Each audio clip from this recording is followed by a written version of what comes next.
गजाननाय नमः। ॐ लम्बोदराय नमः। ॐ शूर्पकर्णाय नमः। ॐ विघ्नहर्ताय नमः।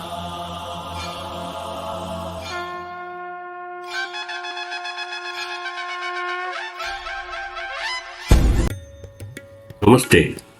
సనాతన ధర్మ ఎపిసోడ్ 6కి మీకు శుభ స్వాగతం. నేను మీ శ్రీధర్ రెడ్డి. వేదము సమస్త సత్య విద్యాల గ్రంథం. వేదమును చదువుట మరియు వినిపించుట ఆర్యులందరికీ పరమధర్మము. మహర్షి వేదవ్యాసులు మహాభారతమునందు వేదములు నిత్యములు మరియు ఈశ్వరీయ కృతము అని అనేక స్థానములందు తెలుపుచు వానిని అర్ధసహితముగా అధ్యయనం మొనర్చుట గట్టిగా బలపరిచినాడు. పక్షుల మరియు పదార్థముల పేర్లను వేదముల నుండియే గ్రహించి పెట్టినారనియు తెలిపినాడు. మహాభారతంలోని ఈ శ్లోకము ఈ విషయము ఉల్లేఖించదగినదని ఉన్నది. అనాది నిధిన నిత్యాయ వాగుస్పుష్ట స్వయంభువ అధౌ వేదమయీ దివ్యాయ యథాం సర్వాం ప్రవృత్యాం. అనగా సృష్టి ఆదియందు స్వయంభువకు పరమేశ్వరుడు వేదరూప నిత్య దివ్యవాణిని ప్రకాశపరిచినాడు. దాని ద్వారా మానవుల సకల ప్రవృత్తులు విశదమగును. ఇది ఋగ్వేద సుప్రసిద్ధ మంత్రము అనువాదమని ఎంచుడు. తస్మై నూనాభిధ్యవే వాచా నిరుపనిత్యాయ వృష్ణే చోదస్వ సృష్టితాం. దీనియందు వేదవాణి నిత్యము మరియు వివిధ విషయముల నిరూపించి ప్రతిపాదించున్నదిగా కారణమున విరూప అనబడింది. నానారూపాంచ భూతనాం కర్మణాం చ ప్రవర్తనాం వేద శబ్దేభ్య ఏవధౌ నిర్మితే స ఈశ్వరాం. ఆమదేయాని చర్ణినాం యశ్చ వేదేషు దృష్ట్యాం సర్వయంతే సుజాతనాం తన్వేభ్యో దదాత్యజ. అనగా పరమేశ్వరుడు వస్తువుల పేర్లను కర్మలను వేద శబ్దాలతో నిర్మాణమునర్చినాడు. ఋషుల నామములు మరియు జ్ఞానములను కూడా ప్రళయాంతమనగా సృష్టి ఆరంభమున వేదముల ద్వారా ప్రకటించిన. వేదములను అర్ధసహితముగా అధ్యయనమునొచ్చు విషయమున బలపరచుచు మహర్షి వేదవ్యాసులిట్లు తెలిపి ఉన్నారు. వేదేచ శాస్త్రేచ గ్రంథధారణ తాత్పరః నచ గ్రంథధారణ తత్వజః తస్య తథాధారణం వృధా. వారాంశ వహతే తస్య గ్రంథస్యార్థం నవేతి యహం. యస్తు గ్రంథార్థ తత్వజ్ఞానో నాస్య గ్రంథగమో వృధా. అనగా వేదశాస్త్రములను అర్థము తత్వమును తెలుసుకొనకుండా కేవలం చదువుకుని వారు నిష్ఫలముగా వాని భారమును మోయివారే యగుదురు. కావున ఎల్లరును వేదశాస్త్రములను అర్ధతత్వ సహితముగా తెలుసుకొను ప్రయత్నమునర్చవలెను. ఈ విషయమునే నిరుక్తమందు శ్రీయస్కరాచార్యులు లిట్లు తెలిపి ఉన్నారు. తనుతోభ్యాం బారాహరాం కీల బుధాదిత్య వేదాం న నిజానతి యోర్ధమాం యోదగ్న ఇత్సకలాం భద్రమనుష్ణుతే నాకమేతి జ్ఞాన విరుత పాప్మాం. దీని తాత్పర్యమేమన వేదములను వాని అర్ధజ్ఞానమును తెలుసుకొనక కేవలం పఠించువారు భారము మోయు పశువు వలె నుందురు. అర్ధభావ సహితముగా చదువుకున్న వారు సమస్త సుఖములతో కళ్యాణ ప్రాప్తి నొందుతారు. ఆ పవిత్ర జ్ఞానం ద్వారా వారు పాపముల నుండి తప్పుకొని పరమానంద రూప మోక్ష ప్రాప్తి నొందుతారు.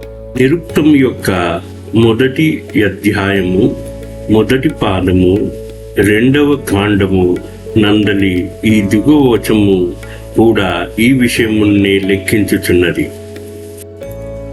పురుష విద్య నిత్యతత్వ కర్మ సంపత్తిర్మంత్రో వేద. తాత్పర్యమేమన పురుషుని విద్యాజ్ఞానము అనిత్యములు అగుట వలన వేదములందు మంత్రముల ద్వారా కర్తవ్య కర్మలు నిత్య పూర్ణ రూపమున ప్రతిపాదించబడినవి. ఈ వచనముల వల్ల 2 విషయములు స్పష్టమగుచున్నవి. నిరుక్తకారుడగు శ్రీ యస్కాచార్యుడు వేదముల నిత్యతత్వమును ఈశ్వర జ్ఞానమని విశ్వసించెను. పురుష జ్ఞాన మానిత్యమును యుక్తినిచ్చు అవసరము లేకుండెను. 2వ విషయం మేమన దాన్ని ననుసరించే వేదములనుగా మంత్ర సంహితలనియే గాని బ్రాహ్మణ గ్రంథాలు ఉపనిషత్తులు కావు.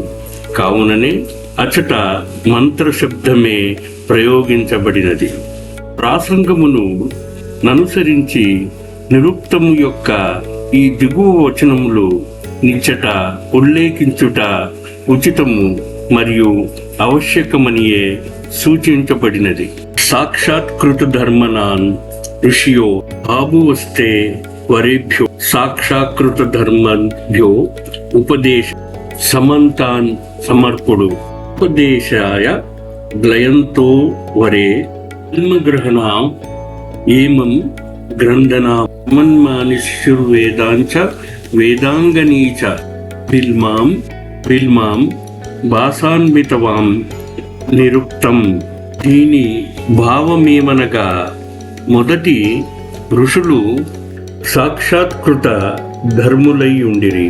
అనగా ఋషులు వేద ప్రతిపాదిత ధర్మములను సాక్షాత్కారమునర్చుకుని ఉండిరి.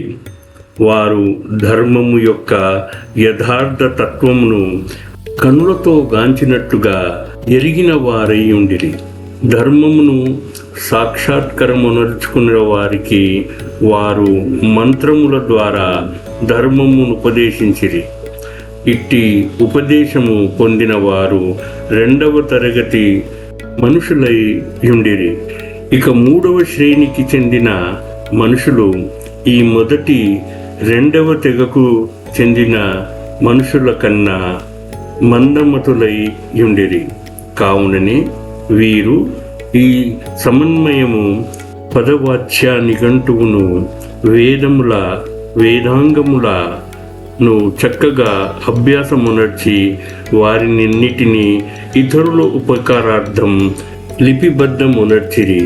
వేదములను వారు రచించి ఉండిరని భ్రాంతి వశమున కొందరు తలచెదురు. కానీ అది సరికాదు. ఎలానా మంత్రముల పూర్వము నుండియే విద్యామానమై ఉండెను.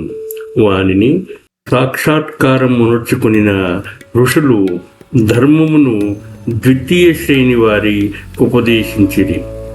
ఈ ద్వితీయ శ్రేణికి చెందిన ఋషులు తృతీయ శ్రేణికి చెందిన వారికి ఉపదేశించిరి.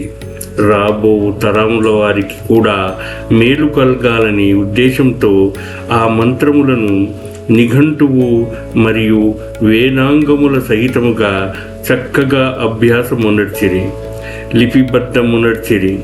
బిల్వం అనగా పదముకు అర్థం ప్రకాశము లేక స్పష్టీకరణ మని పై పేర్కొనిన నిరుక్త వచనమునందు తెలుపబడి ఉన్నది. న్యాయము, వైశేషకము, సంఖ్యము, యోగము, వేదాంతము, మీమాంసలనబడునవి 6 దర్శన శాస్త్రములు. వీనిని క్రమముగా గౌతముడు, కానాదుడు, కపిలుడు, పతాంజలి, వేదవ్యాసుడు, జైమిని యను నామము గల ఋషులు రచించినారు. ఈ దర్శనములన్నిటి అందును వేదముల మహత్వము స్పష్టముగా స్వీకరించబడి ఉన్నది. ఉదాహరణకు న్యాయ దర్శనమును యొక్క మంత్ర ఆయుర్వేద ప్రామాణ్యవచ తత్ప్రామాణ్య మాప్త ప్రామాణ్యత్ ఉన్నగు సూత్రములందు పరమాత్ముడగు పరమేశ్వరుని వాణి యగుటచే అసత్యము పరస్పర విరుద్ధము, పునరుక్తి మున్నగు దోషములు లేకుండుటచే వేదములు పరమ ప్రామాణ్యములుగా అంగీకరించబడిన. వైశేషిక శాస్త్రకారుడగు కణాదముని తద్వచన ధామాన్యస్య ప్రామాణ్యం ఈ సూత్రము ద్వారా పరమేశ్వర వాణి అగుటచే ఆమాన్య అనగా వేదముల ప్రామాణికతను ప్రతిపాదన మొనర్చి ఉన్నాడు. సంఖ్యకారుడగు కపిలమునిని కొందరు ఆధునిక ఆలోచన పరులు నాస్తికుడని అనుకుందురు. కానీ ఆయన కూడా నిజశక్తి అభివ్యక్తేహ స్వత ప్రామాణ్యం మనుగు సూత్రముల ద్వారా వేదములు ఈశ్వరీయ శక్తిగా అభివ్యక్తపరచుటచే స్వతహా ప్రామాణ్యముగా స్వీకరించినాడు. సంఖ్యాసూత్రములందు జగత్కర్తయగు పరమేశ్వరుని సహి సర్వజిత్ సర్వకర్త మున్నగు సూత్రముల ద్వారా స్పష్టముగా ప్రతిపాదన మొనర్చబడినవి. కావున కపిలముని నాస్తికుడనుట గొప్ప పొరపాటు.